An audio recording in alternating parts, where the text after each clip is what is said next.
Saudara-saudara, kita akan membahas firman Tuhan sekarang dari Yesaya pasal 53 ayat 1 sampai dengan ayat 12. Kita akan membacanya secara berbalasan. Saya membaca ayat 1, jemaat ayat 2, saya membaca ayat 3, jemaat ayat 4 sampai dengan ayat 12. Siapakah yang percaya kepada berita yang kami dengar dan kepada siapakah tangan kekuasaan Tuhan dinyatakan? Ayat 2. Sebagai taruk ia tumbuh di hadapan Tuhan dan sebagai tunas di tanah kering. Ia tidak tampan dan semaraknya pun tidak ada sehingga kita memandang dia. Dan rupa pun tidak sehingga kita menginginkannya. Ia dihina dan dihindari orang. Seorang yang penuh kesengsaraan dan yang biasa menderita kesakitan. Ia sangat dihina sehingga orang menutup mukanya terhadap dia, dan bagi kita pun dia tidak masuk hitungan. Tetapi dia tertikam oleh karena pemberontakan kita, dia diremukkan oleh karena kejahatan kita. Ganjaran yang mendatangkan keselamatan bagi kita ditimpakan kepadanya, dan oleh bilur-bilurnya kita menjadi sembuh. Dia dianiaya tetapi dia membiarkan diri ditindas dan tidak membuka mulutnya seperti anak domba yang dibawa ke pembantaian, seperti induk domba yang keluh di hadapan orang-orang yang menggunting bulunya, ia tidak membuka mulutnya. Orang menempatkan kuburnya di antara orang-orang fasik dan dalam matinya ia di antara penjahat-penjahat. Sekalipun ia tidak berbuat kekerasan dan tipu tidak ada dalam mulutnya. Sesudah kesusahan jiwanya ia akan melihat terang dan menjadi puas. Dan hambaku itu sebagai orang yang benar akan membenarkan banyak orang oleh hikmatnya, dan kejahatan mereka dia pikul. Saudara-saudara yang terkasih di dalam Tuhan, ayat-ayat yang kita baca ini akhir-akhir ini banyak dibahas, diperdebatkan, didebat, ya. Tetapi sesungguhnya saya ini bertanya-tanya, yang mengadakan perdebatan itu bukan antara orang-orang yang percaya dengan Alkitab sendiri.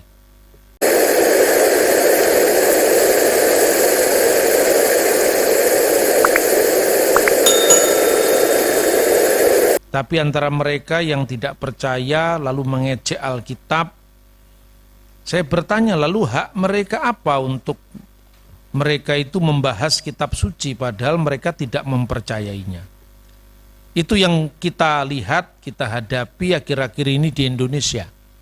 Banyak orang usil terhadap kitab suci. Kitab suci yang tidak mereka yakini. Baru-baru ini ada satu perdebatan, Yesaya 53, apakah itu digenapi dengan datangnya Yesus ataukah tidak. Nah, yang mau berdebatkan ini bukan orang Kristen sama Kristen yang percaya kitab Yesaya, atau Kristen sama Yahudi yang percaya sama-sama dengan kitab Perjanjian Lama, termasuk kitab Yesaya. Saya berpikirlah ini untuk apa? Mereka tidak percaya. Maka kemudian saya memberikan contoh bagaimana sikapnya orang Islam terhadap orang Yahudi dan Kristen, dan bagaimana sikapnya orang Kristen terhadap Yahudi dan Islam, dan sikapnya orang Yahudi terhadap Islam dan Kristen. Kan adil toh? Yang pertama-tama, kalau setiap agama itu kan memandang orang lain salah di luar dirinya kan nggak apa-apa juga. Dia memilih itu. Ibarat kalau Anda memilih istrimu yang paling cantik, suamimu yang paling ganteng, ya berarti menurutmu lebih ganteng dari orang lain, menurutmu lebih cantik daripada orang lain, itu pilihan pribadi. Tapi kenapa harus dibawa ke ranah publik, diperdebatkan, saling menghujat, saling membenci? Apakah itu suasana Indonesia yang kita kehendaki? Beragama kan bukan untuk bertengkar kan? Terus saya ditanya itu jawabannya sejuk-sejuk saja, teduh-teduh saja. Setiap agama itu kan punya pandangan tentang orang lain. Contohnya, kalau orang Muslim memandang tentang Yahudi dan Kristen, orang Yahudi itu orang-orang yang dilaknat Allah katanya. Dan itu tidak usah harus ditutup-tutupi ya, memang pandangan seperti itu biasa lah. Sejak zaman kerajaan Demak Muslim abad ke-15 itu sudah ada terjemahan dari naskah Jawa yang judulnya Kerupak Wirara. Nah, naskah itu sudah ada sebelum munculnya buku yang berjudul Handboek van Bunang, Ajaran Sunan Bunang. Itu kira-kira tahun 1500 awal sampai pertengahan ya. Ditulis bahwa dalam Kerupak Wirara itu sopo sing diarani wong sing dimurkai karo Gusti, yaitu orang-orang Yahudi. Karena terjemahan dari teks Al-Qur'an. Ghairil maghdubi alaihim. Bukan orang-orang yang kau murkai, lalu ditafsirkan yoiku dalane wong Yahudi. Itu dari bahasa Arab sebetulnya wahumul Yahud, yaitu orang-orang Yahudi. Waladolin, dan bukan jalannya orang yang sesat, yoiku dalane wong Nasoro kang nyimpang soko ajaran Islam. Ya ndak apa-apa. Wahumun Nasara alladzina dolu anil Islam. Saya ditanya itu biasa, saya biasa membaca naskah-naskah kuno. Oh, ini pandangan Islam pada waktu itu tentang Yahudi yang dilaknat Allah, Kristen yang sesat, ya biasa aja. Wong kita tidak mengaku sesat, biar aja orang lain menyebut sesat, ya kan? Nah, sekarang pandangan orang Yahudi terhadap Kristen dan Islam bagaimana? Lalu saya bacakan semua, kalau saya bicarakan ada datanya. Orang Yahudi memandang orang Kristen itu memiliki Taurat yang sama. Jadi kita ini adalah saudara satu Taurat. Nah, zaman Yesus sendiri orang Yahudi itu kan terpecah-pecah jadi berbagai macam aliran kan. Yang pertama orang Saduki. Saduki itu adalah orang-orang yang menguasai imam-imam besar di bait suci. Rentetan imam yang besar itu biasanya dikuasai kelompok Saduki. Nah, kelompok Saduki itu akhirnya punah. Kenapa? Karena biasanya dia punya kerjaan itu imam-imam, penguasa bait suci. Begitu bait suci dihancurkan oleh Jenderal Titus, kehilangan pekerjaan. Punah akhirnya. Yang kedua, kelompok Parisi. Ini saya cerita sejarah dulu sebelum kita membaca ayat ya. Kelompok Parisi itu adalah kelompok yang mengaku diri sebagai penafsir Taurat. Kira-kira identitasnya, kalau orang Saduki hanya Torah only, tidak percaya dengan selain Taurat. Makanya karena dia tidak membaca kitab nabi-nabi, tidak membaca Mazmur, tidak membaca kitab-kitab yang lain, dan kitab Taurat itu kan terdiri dari 5 bagian. Kejadian, Keluaran, Imamat, Bilangan, Ulangan. Di situ kan tidak ada gambaran surga, gambaran neraka eksplisit, kan nggak ada. Bahkan kalau misalnya seorang meninggal, misalnya Ishak meninggal, lalu dikumpulkanlah kepada para bapa leluhurnya. Itu artinya harapan akan kebangkitan. Lah orang Parisi melihatnya harafiah. Ya mati ya sudah mati, dikubur bersama leluhurnya. Maka orang Saduki tidak percaya dengan kebangkitan orang mati. Lalu Yesus mengatakan, Allah Abraham, Ishak dan Yakub adalah bukan Allah yang mati tapi Allah yang hidup. Lah kenapa? Karena dari Abraham dikenangkan kepada putranya Ishak, diajarkan kepada putranya Yakub. Kalau dia mati bagaimana ada mengabadikan yang lalu-lalu? Kita ini kadang-kadang secara tidak sadar, sebetulnya kita itu gak ada orang yang namanya ateis. Contoh, orang ateis tidak perlu percaya pada hari akhir, tidak percaya dengan surga, tidak percaya dengan neraka kan, termasuk saksi Yehova itu tidak percaya dengan neraka. Tapi enaknya sendiri dia percaya surga. Itu saksi Yehova itu. Neraka itu tidak ada. Sebenarnya ketika orang merasa tidak mengakui keabadian. Terus pernah ada orang mau bikin patungnya Lenin. Lenin tahu tokoh komunis di Rusia, di Uni Soviet waktu itu. Terus ada orang bertanya, Tuhan untuk apa patung ini dibuat? Bukankah Lenin sudah mati? Kan orang komunis kan kebanyakan ateis, tidak percaya Tuhan itu ada. Bukankah Lenin sudah mati? Bukankah Karl Marx sudah mati? Oh enggak, kita hanya mengabadikan kenangan atasnya. Ayo perhatikan, mengabadikan. Secara tidak sadar dia percaya tentang yang abadi. Jadi tidak mungkin orang menyengal Tuhan itu sebetulnya tidak mungkin. Makanya pernah ada seorang filosof ateis ngakunya waktu dia hidup. Karena dia masih sehat, ya, masih bisa makan sate kambing sebanyak-banyaknya. Orang lupa bahwa manusia itu dilanda kerentaan akhirnya. Dia memproklamirkan Allah sudah mati, katanya Friedrich Nietzsche. Tapi di akhir hidupnya, ketika teman-teman seangkatnya sudah pada lewat, sudah pada berangkat ke alam sana, dia tidak punya teman dialog. Lalu dia mengeluh. Kepada siapa keluhannya? Teman sejawatnya tidak ada. Dia berdoa dengan doa yang mengharukan meskipun dia tidak mau disebut doa. Tuhan yang asing bagiku. Tuhan yang asing bagiku. Karena bukannya Tuhan itu tidak ada, tapi Tuhan tidak ada bagi dia. Karena dia tidak mau menerima kehadiran Tuhan. Ini kira-kira gambaran dari kelompok Saduki. Nah kalau kelompok Farisi, semua peristiwa sejarah itu dicatat, dikenang, dihayati, diperingati, dirayakan. Itu orang Saduki. Sampai diberi tafsir-tafsir yang alegoris untuk mengenang itu. Musa dan Harun pernah membuat mujizat memukulkan tongkat di peristiwa Masa dan Meriba. Lalu mereka menambahkan pada Taurat peringatan kepada pencurahan air di padang gurun. Maka di dalam upacara pondok daun yang namanya Sukot, Hak Hasukot, mereka punya perayaan terakhir yang namanya pencurahan air, Nisuk Hamayim. Pada saat itu mereka imam besar ini, meskipun kadang-kadang imam besarnya orang Saduki, dia tidak mau sebetulnya bertugas, tapi kamu kan imam atas Farisi, imam atas Saduki, kamu imam semuanya. Kamu tidak boleh memikirkan aliranmu sendiri, denominasimu sendiri kira-kira kalau sekarang begitu. Padahal di dalam Taurat yang ada kan cuma korban curahan.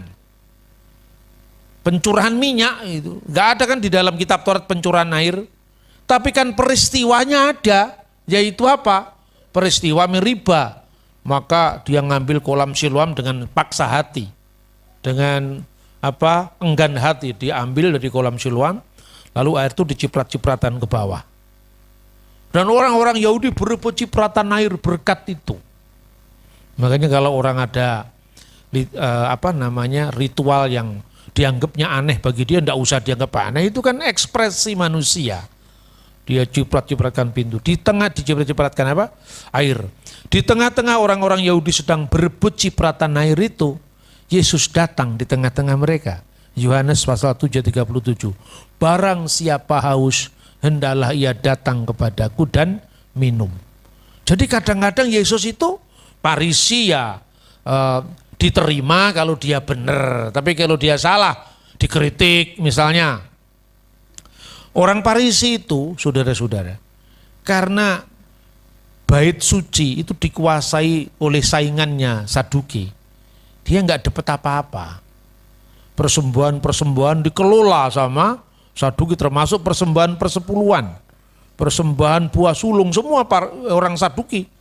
Farisi ini rakyatnya banyak, umatnya banyak, tapi nggak punya kedudukan. Akhirnya dia putar otaknya, gimana caranya kita sama-sama eksis. Dia lakukan yang namanya proselitisme, meyahudikan orang-orang bukan Yahudi, supaya jadi Yahudi, tapi motivasinya tidak tulus. Supaya persembahannya ditarik ke kantong mereka, bukan ke orang Saduki yang mewakili bait Allah. Dalam konteks itulah Yesus mengkritik motivasi orang Farisi, bukan mengkritik pekerjaannya untuk memberitakan firman. Celakalah engkau ya ahli Taurat dan orang-orang Farisi, engkau mengarungi lautan, menjelajahi daratan hanya untuk menobatkan satu orang ke dalam agamamu. Setelah dia bertobat, kamu buat dia menjadi orang neraka yang lebih jahat dari kamu sendiri. Itu kritikan terhadap orang Farisi. Jadi Yahudi itu tidak satu sejak dulu. Ketika bait Allah itu hancur, saudara-saudara, kelompok Farisi ini sadar bahwa dia tidak punya bait Allah lagi. Lah, kelompok Farisi ini punya pengikut banyak masa rakyat, itu namanya kaum Zelot. Zelot itu kelompok revolusioner. Nah, makanya golongan-golongan Yahudi itu banyak. Kaum Zelot itu aspirasinya bagaimana? Kami ingin menunggu Mesias politik. Mesias yang bisa membebaskan kami dari penindasan Roma. Kira-kira seperti itu. Aspirasinya itu. Makanya mereka menolak Yesus.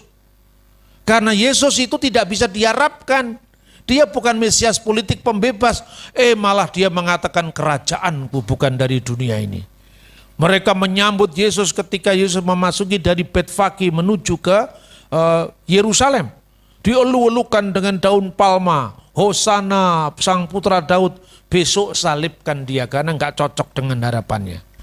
Ini kebanyakan orang Farisi.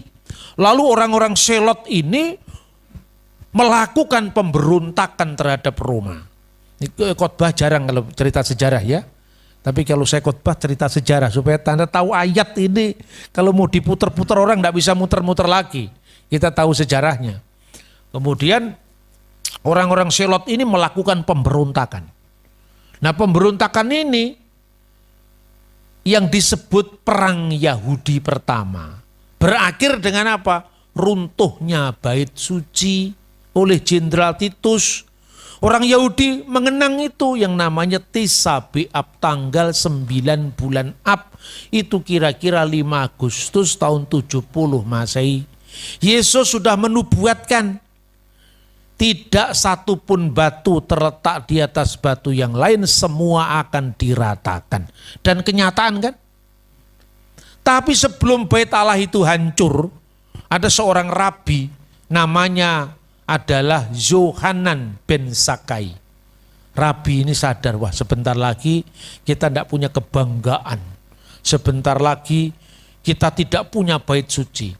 Sebentar lagi kita tidak ada upacara korban penebusan dosa. Tidak ada upacara korban binatang. Tidak ada Yom Kippur, kan begitu kan? Dia sadar, mengutus rabi bawahannya. Eliezer Hyrcanus namanya. Kamu datang kepada perwakilan Roma. Kita mau damai. Mohonlah pengampunan. Kita pasti akan kalah. Sebentar lagi bait Allah ini akan hancur. Maka Hyrcanus itu datang dan diterima oleh perwakilan Roma. Apa yang ingin kamu kehendaki? Saya ingin punya sebuah kota Yahudi yang jauh dari hingar-bingar politik kota Yerusalem. Kami tahu kami akan kalah. Kami tahu kami akan kehilangan bait Allah. Lalu diberikan kota yang namanya Yamnia atau Yapni, sekarang dekat kota Tel Aviv. Disitulah Yahudi ini menjadi Yahudi reformasi.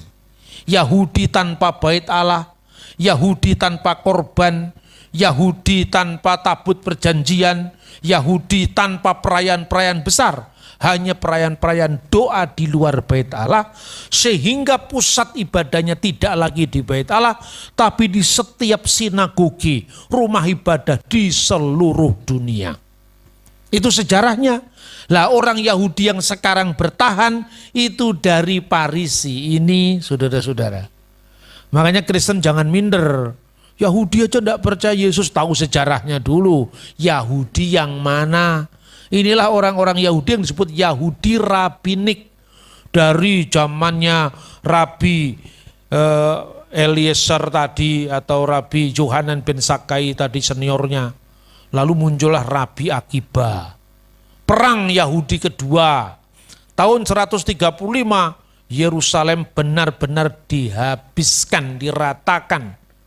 Lalu dibuat patung besar Jupiter di atas bekas reruntuhan bait suci. Sudah jatuh terhimpit tangga. Serta itu orang Yahudi diusir dari semua kota Yerusalem. Diusir semua, tidak boleh tinggal di kota Yerusalem. Termasuk orang Yahudi yang percaya Yesus, yang disebut orang-orang Nosrim. pengikut Yesus orang Nazaret yang diterjemahkan Nasrani. Sementara orang-orang Kristen yang bukan Yahudi disebut Kristianos yang menjadi kata Kristen. Antioquia tempatnya. Kisah Rasul pasal 11 ayat 26. Bagaimana orang Kristen meninggalkan harapan bangsanya? Karena orang Kristen mengatakan, ketika pergerakan kebangsaan itu tidak membawa-bawa nama Mesias, saya sebagai orang Yahudi saya ikut. Makanya muridnya Yesus ada yang namanya Simon orang Selot kan. Selot itu yang kelompok garis keras itu. Tapi begitu perang Yahudi kedua tahun 130, murid-murid ini melepaskan ikatan dengan orang-orang Yahudi. Kenapa? Karena Rabi Akiba mengangkat Simon sebagai Mesias Israel. Simon dalam perang Bar Kokhba itu diangkat sebagai Mesias Israel. Lalu dia mengatakan, saya tidak percaya lagi kepada harapan bangsa ini. Kami orang Kristen memisahkan diri. Simon Bar Kokhba tadi diangkat jadi Mesias kan. Simon si putra bintang. Kenapa orang Kristen tidak mau bergabung? Karena kami tidak punya Mesias kecuali Yesus Kristus. Kami tidak punya juru selamat kecuali Yesus Kristus. Kami tidak percaya dengan juru selamat politik. Kristen memisahkan diri. Dan mereka hijrah ke kota yang disebut Dekapolis. Salah satu di antara 10 kota Roma, tepatnya di desa namanya Pela. Disitulah orang Kristen Yahudi. Kristen dengan menorah, Kristen dengan bait Allah seperti Yahudi yang lain, Kristen dengan tabut perjanjian itu semua Kristen di situ. Sementara orang-orang Kristen yang di Antioquia tidak mengenal semuanya itu. Karena dia Kristen bukan Yahudi. Tradisinya bukan Yahudi. Kalau yang di Yerusalem berlaku atas mereka hukum Musa. Makanya sunat. Makanya tidak makan babi. Tapi kalau orang di Antioquia dia tetap makan babi. Tidak apa-apa. Wong dia tidak berlaku hukum Musa. Kira-kira sejarahnya memang seperti itu saudara-saudara. Tahun 130 sampai 135 pemberontakan terjadi. Tahun 132 menang Yahudi ini. Selama 3 tahun dia punya kerajaan merdeka di bawah pimpinan Mesias politik Israel yang namanya Simon Bar Kokhba. Dengan kira-kira imam besarnya itu namanya Rabi Akiba. Tapi pada tahun 135 tentara Hadrian kembali menaklukkan Yerusalem. Dan divisi 10 dari tentara Roma itu berdiri di sebuah rumah ibadat kecil namanya Senakel. Senakel sampai hari ini ada di Yerusalem. Dan dia menyaksikan, ini catatan sejarah ini, yang nulis adalah Epifanius dari Salamis. Dia menulis begini, divisi 10 dari Kaisar Hadrian berdiri di rumah itu, yaitu rumah tua tempat gereja didirikan. Kantor sinode pertama gereja para rasul, lebih tepatnya sinagoge para rasul, Knesset Haselichim. Ketika Yerusalem semua hancur rata, penuh ratap tangis, hanya ada satu rumah yang tidak tersentuh oleh api. Rumah itulah rumah tempat Roh Kudus dicurahkan. Rumah itulah rumah tempat Yudas digantikan oleh Matias. Rumah itulah tempat ibunya Yohanes yang disebut Markus, yaitu bernama Maria. Rumah itu yang bertahan sampai hari ini. Dan ketika Yesus mengatakan kamu akan menjadi saksiku di Yerusalem, di Yudea, di Samaria, sampai ke seluruh ujung bumi. Itu merujuk kepada Yerusalem dan rumah kecil itu. Yang satu tinggal tembok ratapan, tembok ratap tangis, tembok barat itu. Yang satu tinggal rumah kecil yang tidak dipandang orang. Rumahnya ibunya Markus. Seolah Tuhan menunjukkan 2 perjanjian. Ini perjanjian yang lama. Ini perjanjian yang baru. Dari yang kecil ini akan tersebar sampai ke seluruh ujung bumi. Sampai di Tegal juga. Sampai di bumi Batibul. Bawah 3 bulan, bener gak? Inilah saudara-saudara sejarahnya seperti itu. Maka orang-orang Farisi itulah yang sekarang menjadi orang Yahudi rabbinik. Nanti ada Yahudi yang lain nama Yahudi Karaid, tapi tidak usah kita bahas. Selama itu kemudian kelompok Yahudi ini memang tidak suka dengan klaim Kristen. Makanya Kristen dianggap sesat. Tapi apapun orang Yahudi memandang Kristen, mereka tetap mengatakan kamu saudara satu Taurat. Tapi sayangnya kamu nafsirnya keliru. Sampai di abad pertengahan namanya Rabi Mose ben Maimun. Rabi Mose ben Maimun, disingkat Rambam. Dia mengatakan dalam salah satu literatur bukunya itu, namanya adalah Respon Rabi Mose ben Maimun. Dia mengatakan, diperbolehkan bagi kalian mengajarkan misfot kepada orang-orang Nosrim, kepada orang-orang Kristen, dengan harapan mereka bisa ditarik kepada iman kita yang benar. Berarti iman kita dianggap salah. Tapi tidak boleh kamu mengajarkan hukum-hukum ini kepada orang Muslim, katanya. Karena apa? Karena kepercayaan mereka itu bahwa Taurat tidak asli berasal dari Tuhan. Mereka menuduh Taurat kita sudah dipalsukan. Maka ketika mereka mencari ayat-ayat ini dan menguntungkan mereka, mereka akan menafsirkan menurut keinginan mereka. Tapi apabila tidak cocok, mereka akan menuduh Taurat kita palsu. Maka mengajarkan Taurat kepada mereka yang tidak percaya bahwa Taurat adalah firman Tuhan adalah hayaf misa, berhutang kematian. Ini pandangan orang Yahudi tentang Islam. Tapi tentang orang Kristen ini, kalau mereka dikasih tahu tentang tafsiran yang sebenarnya, niscaya mereka akan kembali. Dan kalaupun mereka tetap tidak mau kembali kepada ajaran agama kita, mereka tidak menjadi batu sandungan. Kenapa? Karena kitab suci mereka tidak berbeda dengan kitab suci kita. Mereka percaya bahwa Taurat itu masih asli dari Tuhan. Nah, kita harus fair dong. Jangan kemudian ada bingung ketika nonton di YouTube. Jalan salib diludahi, ya kita bingung sekarang. Ya yang ludah-ludah begitu minoritas kecil itu. Orang Kristen waktu jalan salib, orang-orang Katolik itu diludahi sama Rabi Yahudi. Kelompok ekstrim itu di semua agama ada, saudara-saudara. Tapi kalau saudara-saudara, kalau kita pergi ke Israel, kemudian dari Yordan masuk Israel, keluar Mesir, Anda bawa menorah, ya, simbol-simbol yang asalnya dari Yahudi yang diteruskan oleh orang Kristen. Mana ada menorah di sini? Tidak ada. Harus dibeli itu menorah itu nanti pasang di sini. Ya, itu dianggap apa? Menorah itu kaki dian bercabang 7. Itu dirampas kalau masuk Yordan. Karena itu mereka tidak suka dengan simbol-simbol itu. Anda beli yang namanya bintang Daud dirampas, nggak boleh. Tapi kalau Anda ke Mesir nggak apa-apa. Sama-sama Islamnya, tapi Islamnya Mesir beda dengan Islamnya Yordan. Tapi kalau Anda membawa salib sebesar apapun, boleh masuk ke Yordan. Loh ini kan kasuistis toh. Kalau orang Yordan, simbol Yahudi no, simbol Kristen yes. Orang Yahudi tertentu, simbol Islam, simbol Yahudi, simbol Islam, simbol Kristen semuanya no. Coba kembali ke tembok ratapan. Anda kan tidak boleh membawa simbol agama Islam, simbol agama Kristen nggak boleh. Tapi kalau tokoh Kristen seperti Paus boleh. Wong seizin rabinya. Begitu kira-kira saudara-saudara. Itu kasus, dan orang yang meludahi jalan salib itu sudah ditangkap, diadili.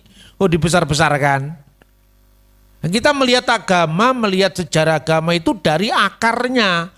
Bukan fenomenanya, ini ada orang jalan salib diludahi lalu diviralkan. Yahudi aja menolak Yesus, kenapa orang Kristen membela Israel, kan itu kan? Benar apa tidak? Ini fenomena, bukan ini fakta. Yang dibalik fakta yang sebenarnya, realitasnya tidak seperti itu. Nah saudara-saudara, itu pandangan orang Yahudi tentang Kristen dan tentang Islam. Jadi orang Yahudi katanya ini, lebih suka masuk masjid kalau terpaksa tidak ada rumah ibadat. Itu dulu, sekarang enggak juga. Kenapa? Pertimbangannya karena di masjid tidak ada gambar, cocok dengan tradisi Yahudi. Tapi di gereja ada gambar Yesus, ada salib, dianggap penyembahan berhala gitu loh. Jadi yang direaksi itu adalah apa yang tampak di permukaan.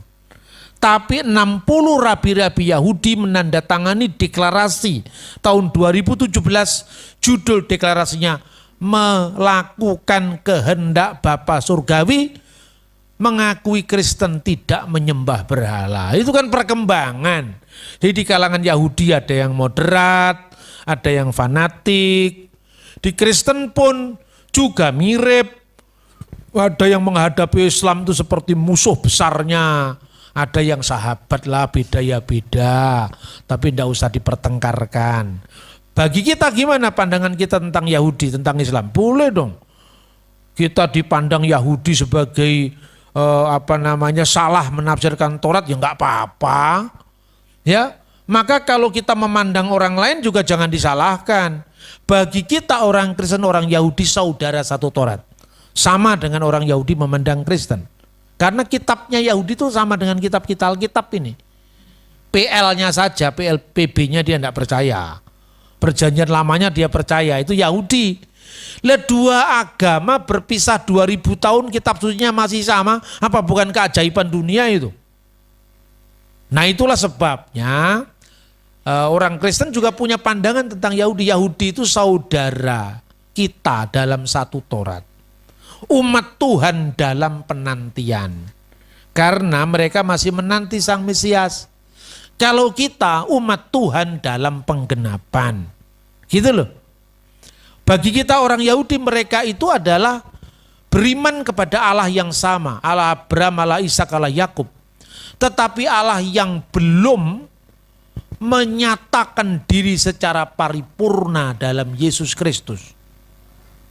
Karena Kristen itu diberitahu oleh Alkitab, ya, Perjanjian Baru maksudnya, rahasia yang didiamkan selama berabad-abad sekarang sudah disingkapkan. Yaitu apa? Kedatangan Yesus, saudara-saudara. Itulah tingkat iman Yahudi itu iman etisnya Abraham. Kenapa iman etisnya Abraham sekarang? Karena Abraham suruh berangkat, dia tidak tahu alamatnya berangkat kok dia. Kalau bukan iman bagaimana? Pergilah kamu ke suatu negeri yang akan kutunjukkan kepadamu. Dia belum tahu tempatnya. Kok mau berangkat dia? Itulah yang namanya Abraham diikat oleh kesetiaan Allah yang tidak kelihatan. Makanya monoteisme Yahudi, monoteisme Abraham. Dia taat tapi dia tidak tahu apa yang diimani atau belum tahu yang diimani. Maka bagi kita, ya, orang Islam juga mirip Yahudi, hanya bedanya kalau orang Yahudi itu saudara satu Taurat, Islam saudara satu Tuhan. Tuhan kan pencipta langit dan bumi, kan Tuhannya satu kan. Bahwa dia tidak percaya Yesus itu kan karena apa? Pemahamannya berbeda. Semua alam semesta ini termasuk bebek, rojo koyo, injang medaling pangunan, suruh bali yang kandangi dewi-dewi. Ceritanya wayang itu. Sampai uget-uget kan ciptaannya Gusti Allah. Tapi dia percaya Taurat, tapi Taurat yang dipikirkannya sendiri. Ya, maka banyak orang yang salah memahami Taurat. Itu umat Tuhan juga, tapi umat Tuhan dalam kebingungan. Bukan umat Tuhan dalam penantian kayak orang Yahudi. Ya. Kemudian monoteisme itu ada 3. Yang pertama monoteisme setan. Loh, kok ada monoteisme setan? Lah Anda pikir setan gak percaya bahwa Tuhan itu esa? Ayo sekarang. Yakobus pasal 2:19. Kamu percaya Allah itu satu? Itu baik. Tapi setan-setan pun percaya itu dan gemetar. Artinya setan itu kalau sekedar Tuhan itu satu. Itu dia percaya tapi dia tidak melakukan kepercayaan kepada Tuhan yang satu tadi. Makanya tetap membunuh, tetap memfitnah, tetap melakukan dosa-dosa. Itu monoteisme setan. Kalau monoteisme cuma menghitung, cuma tahu Tuhan itu satu. Yang kedua monoteisme Abraham, tahu tapi tetap Tahu bahwa alamatnya belum jelas. Tidak tahu, tapi tidak tahu tujuannya.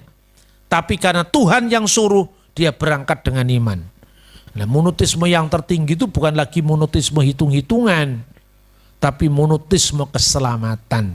Itulah yang dikenal dalam Bapa, Putra, dan Roh Kudus, Allah yang esa, yang kita kenal, kita sembah di dalam Yesus Kristus. Nah, sekarang Yesaya pasal 53. Lalu apakah ini berlaku untuk Yesus atau tidak? Itu memang orang-orang Yahudi dari zaman dulu juga menafsirkan untuk Mesias. Soal orang Yahudi belum percaya atau tidak percaya Yesus itu adalah Mesias, itu pilihannya dia. Tapi Mazmur ini memang, Yesaya ini memang berbicara tentang kedatangan Mesias. Kita bisa membaca ayat sebelumnya, yaitu pada ayat 52, pasal 52, ayat 52, pasal 52 ayat 13. Sesungguhnya hambaku itu akan berhasil, ia akan ditinggikan, disanjung, dan dimuliakan. Orang Yahudi menafsirkan ini, misalnya di dalam terjemahan mereka yang namanya Targum Yonatan. Targum Yonatan itu Alkitab dalam bahasa Aramaik diterjemahkan dari bahasa Ibrani aslinya. Terjemahan Aram, bukan Arab ya, Aramaik. Siapa yang menerjemahkan? Orang Yahudi. Diterjemahkan apa? Yesaya pasal 52 ayat 13, Targum Yonatan. Sesungguhnya hambaku itu akan berhasil, diterjemahkan dengan hayatlah abdi Masiha Yerum. Sesungguhnya hambaku Mesias itu akan berhasil. Berarti Targum Yonatan ini karangan Yahudi, terjemahan Yahudi percaya bahwa Mesiaslah penggenap dari Yesaya pasal 52 ayat 13 disambung dengan Yesaya pasal 53. Ada banyak rabi yang lain yang percaya bahwa Yesaya 53 itu menubuatkan Mesias. Tapi ada orang Yahudi yang tidak percaya itu Mesias. Yesaya 53 itu berbicara tentang seluruh orang Israel katanya. Penderitaan yang dijelaskan dalam Yesaya 53 adalah penderitaan umat Israel. Umat Israel kan jumlahnya tidak satu orang. Namanya people itu kan banyak. Pertanyaannya, kalau gitu kenapa enggak diterjemahkan hamba-hambaku? Kenapa masih pakai bentuk tunggal abdi? Yerum, hambaku, bukan hamba-hambaku. Kalau itu Israel dalam jumlah banyak kan berarti hamba-hambaku. Itu bukti bahwa orang Yahudi memahami itu tidak untuk Yesus, tapi masih percaya itu untuk Mesias. Kalaupun ada yang menafsirkan, ya karena mereka belum percaya Yesus dalam Mesias kan. Kalaupun ada yang menafsirkan itu adalah Israel people, bangsa Israel, mereka tetap tidak berani mengubah Alkitab.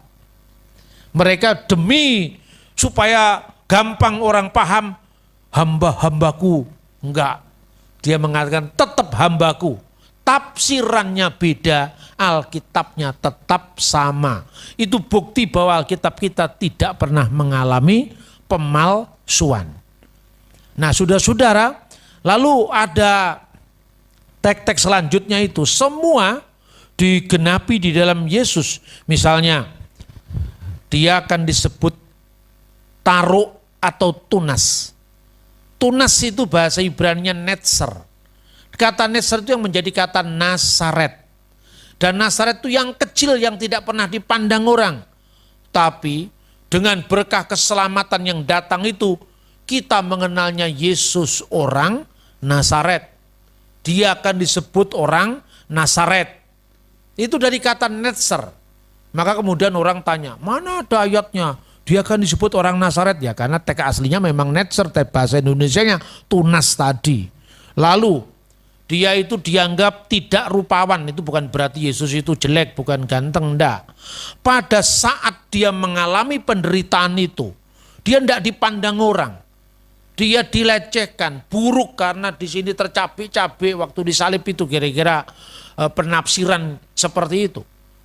Tapi dia dituduh dihinakan, dia dituduh bersalah, namun kesalahan kita yang ditanggungnya.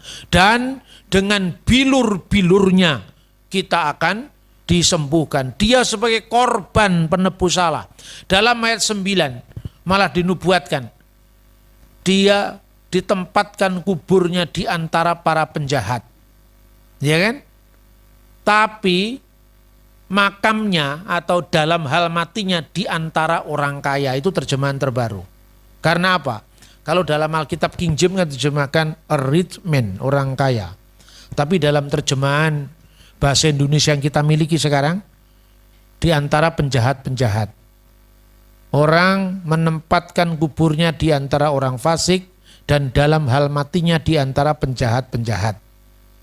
Tapi kalau saudara membaca Alkitab terjemahan terbaru, terjemahan baru Lembaga Alkitab Indonesia edisi 2. Itu terjemahannya, orang menempatkan kuburnya di antara orang-orang fasik dan makamnya di antara orang kaya. Sesuai dengan apa yang diterjemahkan dalam King James. Orang bingung, loh Alkitab kok direvisi? Yang direvisi terjemahannya bro. Teks aslinya nggak direvisi, ya. Saya mau menjelaskan ini kan tidak mudah. Tapi lebih baik Anda mendengarkan dari saya, sulit dulu enggak apa-apa. Anda enggak ngerti, belum ngerti tetap bisa masuk surga. Daripada Anda mendengar dari orang luar. Dan orang luar ini kalau ngomong meyakinkan sekali seolah-olah ahli segala-galanya. Tapi kita di gereja ini kadang-kadang diberi makanan yang empuk. Ketika dapat yang keras, sambat kita. Makanya saya paksa, siap tidak siap harus siap. Anda dipersiapkan oleh Tuhan untuk melayani generasi yang akan datang. Nah, generasi akan datang itu. Sekarang ini kalau pendeta khotbah di mimbar, ada yang tidak mematikan HP-nya. Di cross check, bener gak Pak Pendeta ngomong? Lewat Google bisa ketemu. Bener apa tidak? Maka kita harus melihat ini dengan kritis, jangan gampang percaya dengan berita yang diumbang-ambingkan orang di luar itu. Nah, saya ceritakan. Di antara dua yang saya sebutkan, Parisi dan Saduki, masih ada satu lagi sebetulnya. Namanya Eseni. Orang Eseni itu, mereka memisahkan diri dari lembaga bait suci di Yerusalem sebelum zaman Yesus. Kira-kira tahun 152 sebelum Masehi. Kenapa? Dianggapnya Yerusalem sudah terlalu korup. Para imam itu memikirkan kepentingan sendiri, menumpuk harta kekayaan tidak untuk umat. Lalu mereka keluar dari Yerusalem, lalu mendirikan sebuah pemukiman baru di tempat yang namanya Wadi Qumran. Kenapa orang-orang Eseni tidak pernah disebutkan dalam Alkitab Perjanjian Baru? Karena mereka tidak pernah nampak di Yerusalem, tidak pernah nampak di Galilea. Mereka lebih banyak ada di Laut Mati. Tapi sejarawan di abad pertama menyatakan ada orang lain yang namanya Eseni. Kemungkinan besar Yohanes Pembaptis itu pernah bertemu dengan orang Eseni ini. Ada suara di padang gurun. Kan di padang gurun Yohanes Pembaptis. Mungkin malah ada ahli yang mengatakan dia pernah bergabung pada kelompok Eseni kemudian dia keluar. Yohanes Pembaptis. Tapi tahun 1947 ditemukan penemuan sejarah spektakuler dengan munculnya The Dead Sea Scroll, naskah gulungan Laut Mati. Ketika diuji karbon radio orang aktif C14, kita mempunyai Alkitab seluruh Perjanjian Lama yang usianya 2150 tahun dari zaman kita. Ya gitu dituduh palsu, kita naskahnya yang usia 2100 tahun aja ada kok. Itulah yang namanya The Dead Sea Scroll. Sebelum penemuan The Dead Sea Scroll, Alkitab Perjanjian Lama kita yang paling tua berasal dari abad 9 akhir. Tahun 900-an sampai abad 11 awal tahun 1000 Masehi. Itu yang namanya naskah Masoretik yang dipakai oleh orang-orang Yahudi dan Kristen. Dengan penemuan Laut Mati kita memiliki naskah yang usianya 1000 tahun lebih tua lagi dari naskah yang tertua. Nah, coba sekarang agama mana yang punya naskah kitab suci usianya lebih dari 2000 tahun? Loh, tapi kenapa Kristen kok nggak terlalu pede dengan kitab sucinya? Karena kita hanya mengenalnya dari terjemahan demi terjemahan. Padahal teks aslinya terpelihara sampai hari ini. Nah, ketika ditemukan teks Laut Mati tadi, karena ini teks yang lebih tua dari naskah sebelumnya, kata Asir, ya, itu di belakangnya itu ada seperti huruf yang kehapus. Dipikirnya itu huruf mim. Makanya para ahli menduga jangan-jangan bacaannya bukan Asir. Asir itu orang kaya. Tapi kemungkinan bacaannya Seirim, penjahat-penjahat. Ini kok mirip huruf mim. Tapi alasan itulah yang dipakai lembaga Alkitab tahun 74 menerjemahkan. Sekarang kan teknologi canggih, saudara-saudara. Ditemukan teknologi sinar ultraviolet. Sehingga naskah kuno itu bisa dibaca dengan cermat dengan sinar ultraviolet itu. Ternyata memang bunyinya Asir bukan Seirim. Maka teks aslinya itu berbunyi demikian kira-kira. Visiten et resaim kibru vi et Asir bimutaf. Jadi dia menempatkan kuburnya di antara orang fasik. Dan dalam matinya atau dan makamnya di antara orang kaya. Sebab ada yang membaca bimutaf yang artinya B itu dengan, mot itu maut. Bimutaf dengan matinya. Tapi naskah Qumran juga orang bisa membaca bomotto. Jadi EOU itu belum ada pada zaman sebelum abad ke-5 Masehi. Makanya huruf Ibrani dulu tanpa vokalisasi. Vokalisasi itu dilakukan oleh para masoret tadi. Maka bisa dibaca bomotto, bisa dibaca bimutaf. Artinya menjadi beda. Tapi arti yang berbeda tidak mengubah makna keseluruhan dari seluruh peristiwa Yesaya pasal 53. Lah kok bisa Pak berbeda-beda? Naskah kuno di mana-mana begitu, tidak pernah ada Injil yang turun dari langit, tidak pernah ada Taurat yang turun dari langit. Saya sebetulnya bisa membuktikan bahwa naskah kuno manapun juga mengalami selip bacaan seperti ini. Cuman saya enggak ngomong, kalau ngomong bisa kena penodaan agama, saya enggak berani saya. Lu jadi aman karena pelayanan supaya lebih luas. Gak usah lah nyari-nyari salahnya orang. Tapi kalau orang lain mencari kesalahan Alkitab, saya jawab. Itu kan berarti hak jawab, ya. Nah, kok bisa Pak bomotto menjadi bimutaf? Itu bisa caranya bagaimana? Gini, dalam tulisan-tulisan kuno itu kan titik, koma, titik-titik, diakritik, vokalisasi kan kadang-kadang belum ada. Untuk membayangkan lebih gampang, Bapak Ibu kira-kira kalau membaca bahasa Melayu zaman Sanusi Pane kesulitan apa enggak? Bahasa Melayu. Atau enggak usah jauh-jauh, bahasa Melayu zamannya Bung Karno, bahasa Indonesia zamannya Bung Karno. Bagaimana menulis Pancasila? PANTJ strip sila. Ya kan? Pancasila.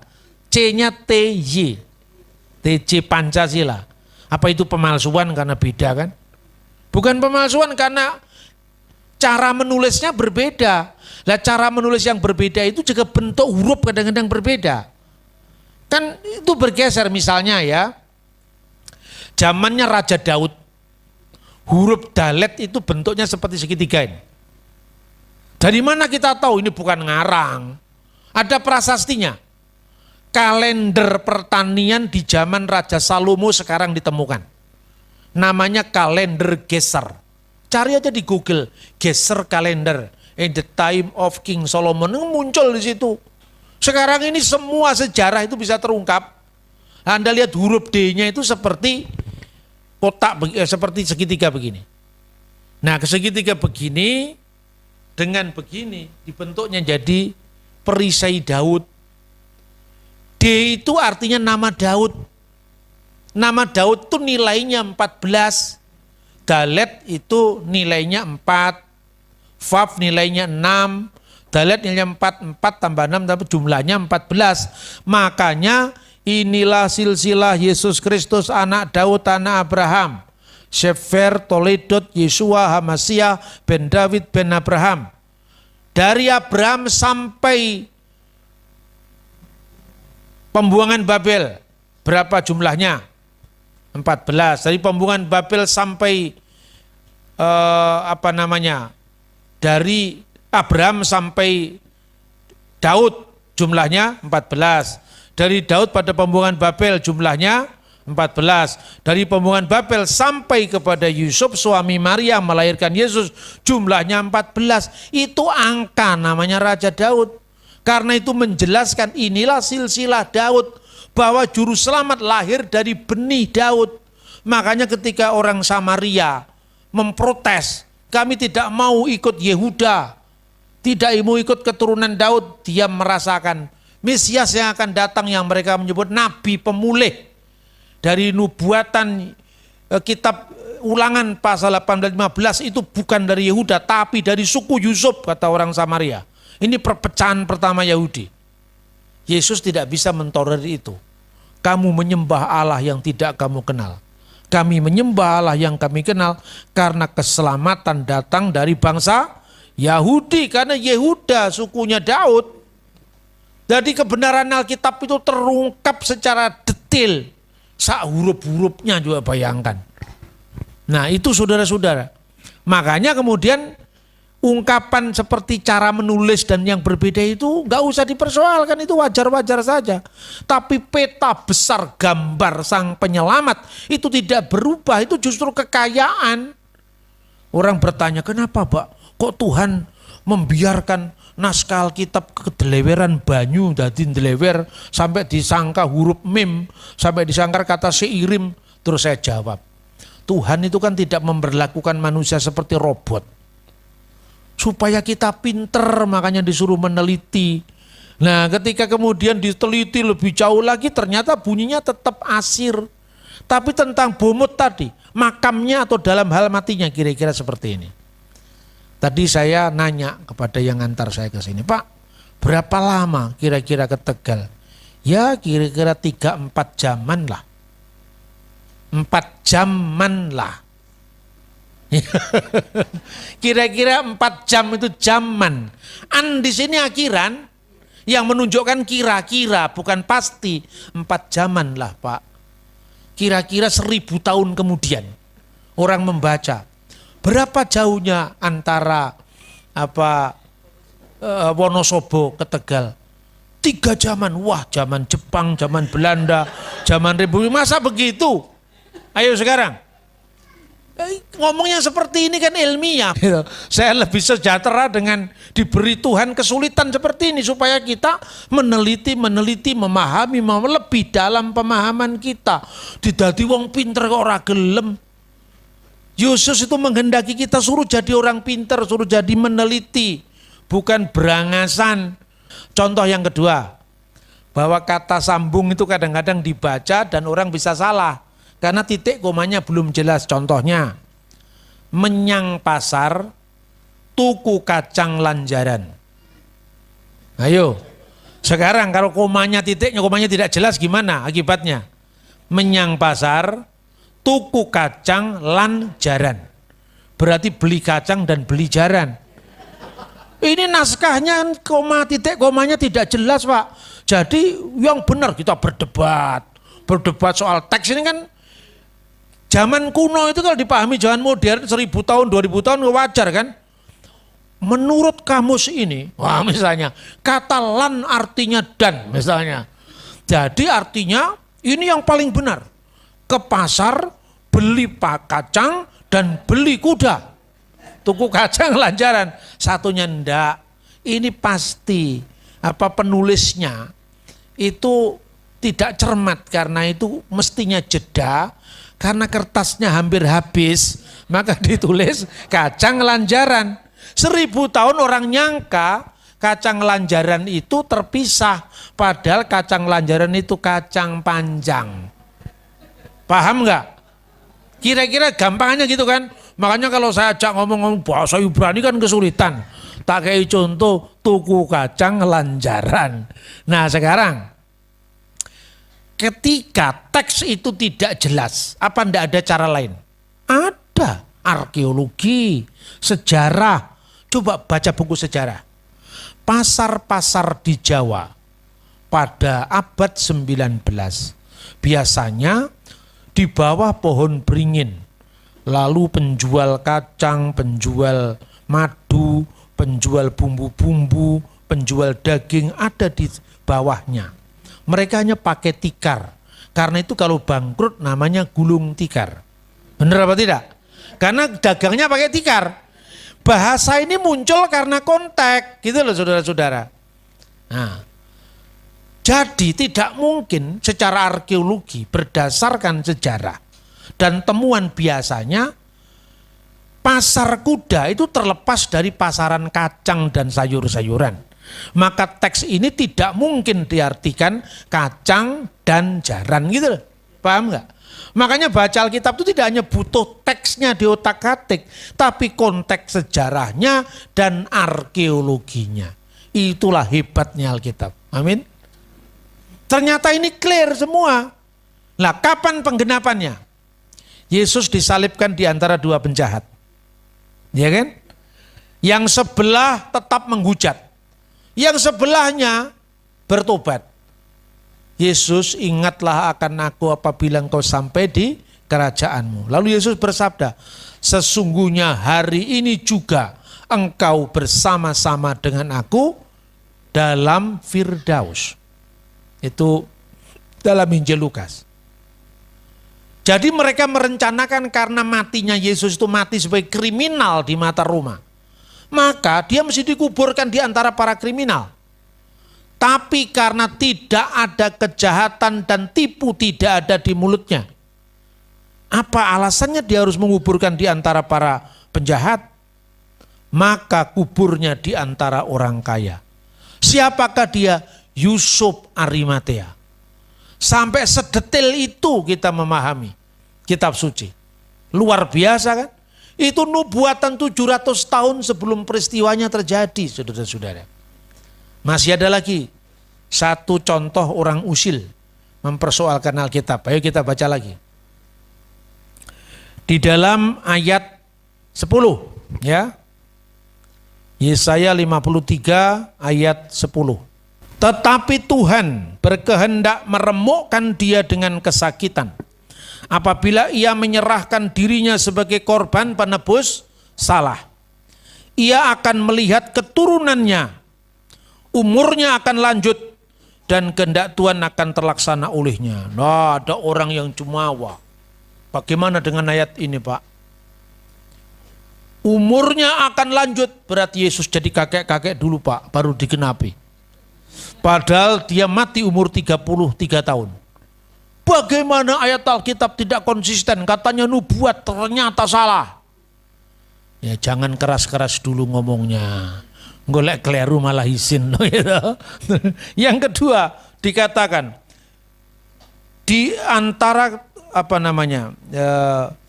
ia akan melihat keturunannya. Keturunannya itu benihnya. Itu sebetulnya bahasa aslinya nafsu yireh zera. Keturunan itu. Dia akan melihat benihnya.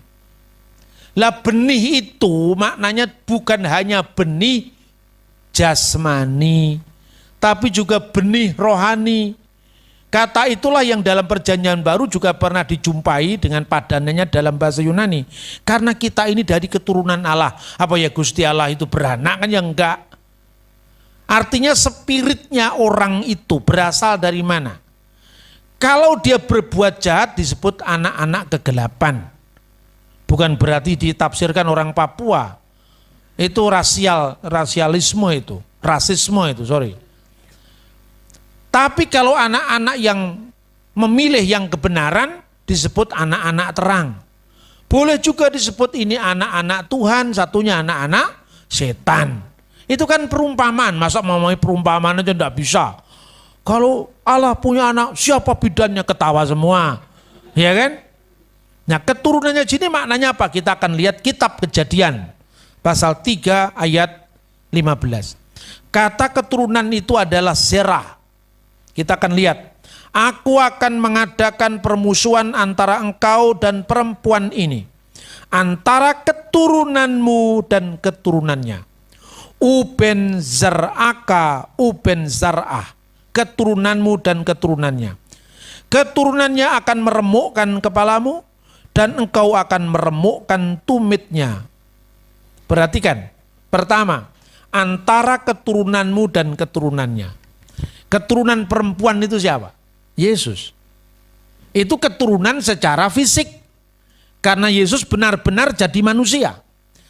Tapi antara keturunanmu dan keturunannya setan, keturunannya ular itu apa? Apa keturunan apa fisik? Kan enggak, setan bukan fisik kok. Ular itu kan bukan ular biasa, itu kan apa jilmaannya setan kan. Antara keturunanmu, keturunan Hawa, dan keturunan setan. Masa setan punya keturunan? Ono wedon rabi karo demit, masa begitu?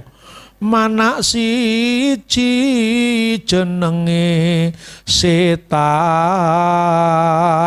katanya tembangannya orang Sulu kan begitu. Bukan itu maksudnya, bukan keturunan secara harafiah saja, keturunan fisik, tapi juga bisa keturunan spiritual. Lalu kejadian berikutnya, apa yang dilakukan oleh keturunan perempuan ini, ya, dan apa yang dilakukan oleh iblis, yaitu keturunannya akan meremukkan kepalamu. Keturunan ular itu akan meremukkan kepala setan, tapi engkau akan meremukkan tumitnya. Hu Yesu pekaros, dia akan meremukkan kepalamu. Ve'atah tasu penu akep, itu penyalipan. Jadi dengan salib Yesus itu setan dikalahkan, tapi Yesus juga diremukkan tumitnya. Inilah yang disebut penyalipan. Jadi di sini yang dimaksudkan keturunan itu tidak hanya keturunan fisik, tapi juga keturunan spiritual. Satu ayat lagi, kita misalnya bisa baca Kejadian 21:12 ayat 13. Tetapi Allah berfirman kepada Abraham, janganlah sebal hatimu, karena dalam hal anak dan budakmu itu, dalam segala yang dikatakan Sarah kepadamu, haruslah engkau mendengarkannya, sebab yang akan disebut keturunanmu ialah yang berasal dari Ishak. Di situ digunakan kata-kata juga Zarah.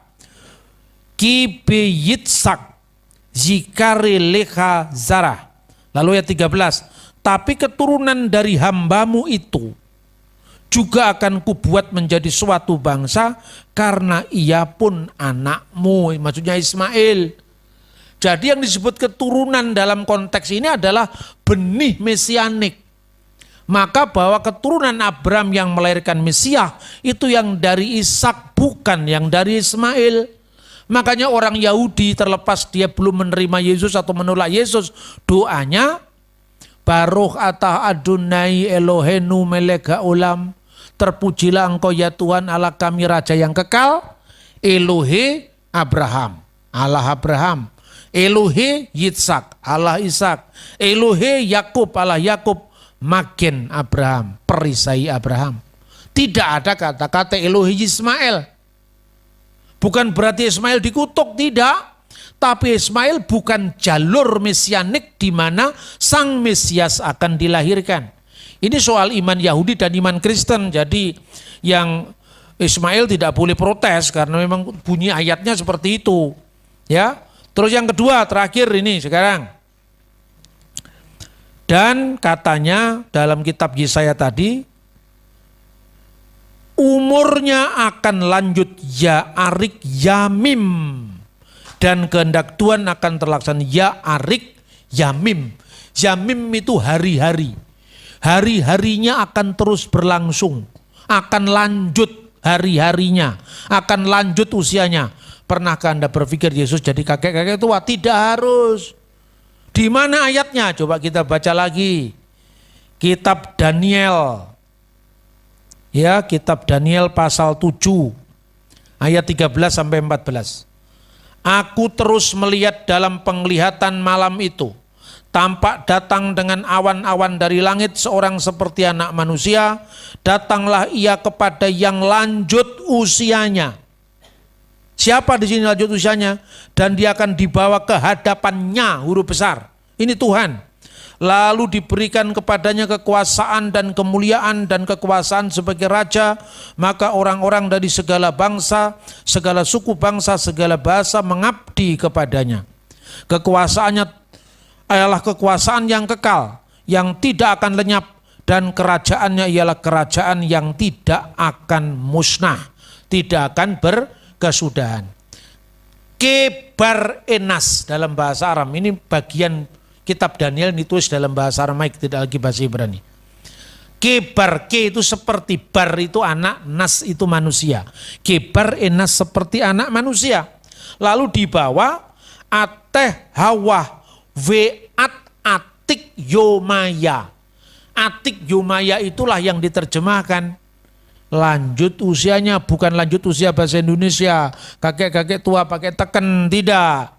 Yang hari-harinya terus tidak pernah berhenti, terus kekal, terus tidak berkesudahan. Yomaya itu kata jamak dari hari-hari. Yang hari-harinya tidak akan berakhir. Ini merujuk kepada Tuhan sendiri, kepada Allah sendiri.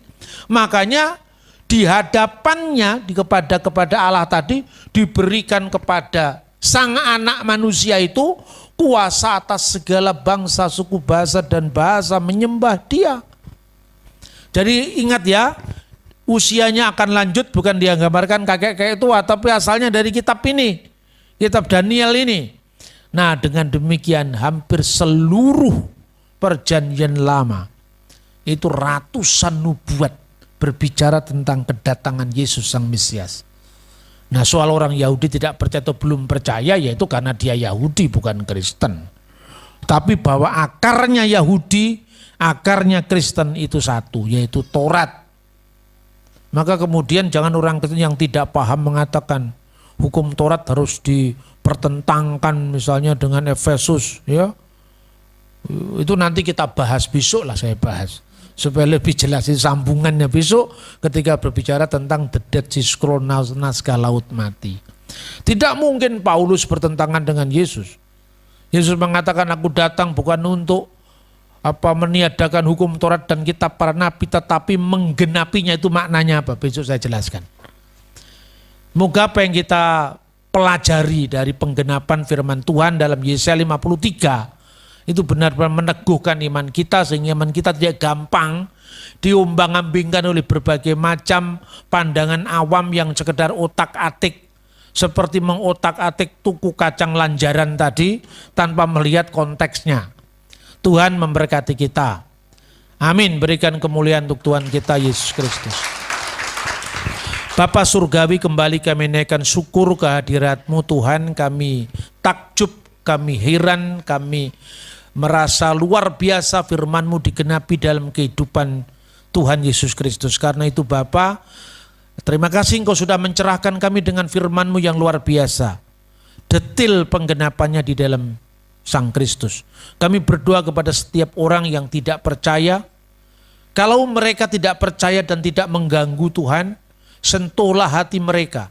Agar kelembutan itu yang menyentuh mereka, kelembutan pemahaman, itu tidak membuat mereka menolak. Tapi apabila pun mereka tetap mengeraskan kepalanya, mengeraskan hatinya, itu adalah pilihan setiap orang. Karena itu Tuhan, jangan batasi kasih-Mu hanya kepada kami, tapi kasih-Mu curahkan kepada setiap orang. Yang mencari Engkau akan mendapat, yang mengetuk pintu akan dibukakan pintu, dan yang meminta akan mendapatkan jawabannya.